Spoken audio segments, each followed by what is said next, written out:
భారతదేశం పాకిస్తాన్ విభజనపై బిఆర్ అంబేద్కర్ పుస్తకం రాశారన్నారు Goshamahal MLA Raja Singh.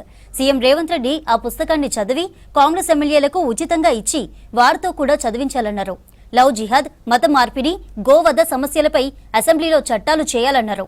SC సోదరులు జై భీమ్, జై మీమ్ అనే నినాదాలు చేసే వారి పట్ల జాగ్రత్తగా ఉండాలన్నారు. అంబేద్కర్ జయంతి సందర్భంగా హైదరాబాద్లోని గోషామహల్లో అంబేద్కర్ విగ్రహానికి పూలమాలలు వేసి నివాళులర్పించారు రాజా సింగ్. అంబేద్కర్ గారు 1891లో మధ్యప్రదేశ్ మావులో జన్మించిండు. దాదాపు 135 ఇయర్స్ అయిపోయింది. కానీ బాబాసాహెబ్ అంబేద్కర్ గారు చేసిన మంచి పనులు ఇవాళ కూడా యావత్ భారతదేశంలో ఒక మంచి ప్రచారం జరుగుతుంది. ఒకవైపు బాబాసాహెబ్ అంబేద్కర్ గారు ఎస్సీ కానీ ఎస్టీ కానీ అందరు కులాలు మంచిగా ఉండాలని ఒక సంకల్పం తీసుకొని చాలా మంచి కార్యక్రమాలు చేసిండు. అదేవిధంగా భారత రాజ్యాంగం రాసిన ఆ మంచి పేరు కూడా బాబాసాహెబ్ అంబేద్కర్ గారిదే వస్తుంది.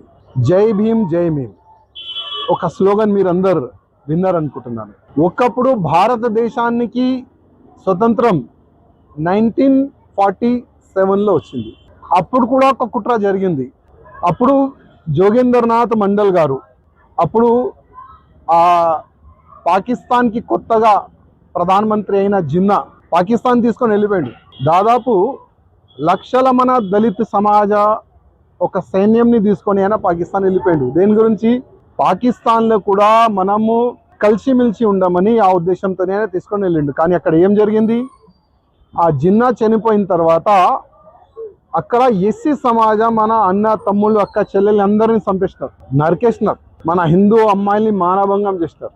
చాలా దౌర్జన్యం జరిగింది. ఇవాళ కూడా జై భీమ్, జై మీమ్ ఒక స్లోగన్ మహారాష్ట్ర కానీ, మధ్యప్రదేశ్ కానీ, తెలంగాణ కానీ, ఆంధ్ర కానీ చాలా వరకు మళ్ళొక్కసారి ఆ స్లోగన్ పెట్టుకొని ఎస్సీ సమాజంకి, హిందూ సమాజంకి డైవర్ట్ చేయడానికి మళ్ళొక్కసారి కుట్ర జరుగుతుంది. కొన్ని రోజు ముందే మన తెలంగాణలో మన నిర్మల్ నిజామాబాద్ జిల్లాలో 2 ఎస్సీ అమ్మాయిలకి మానభంగం చేసినారు. ఎవరు?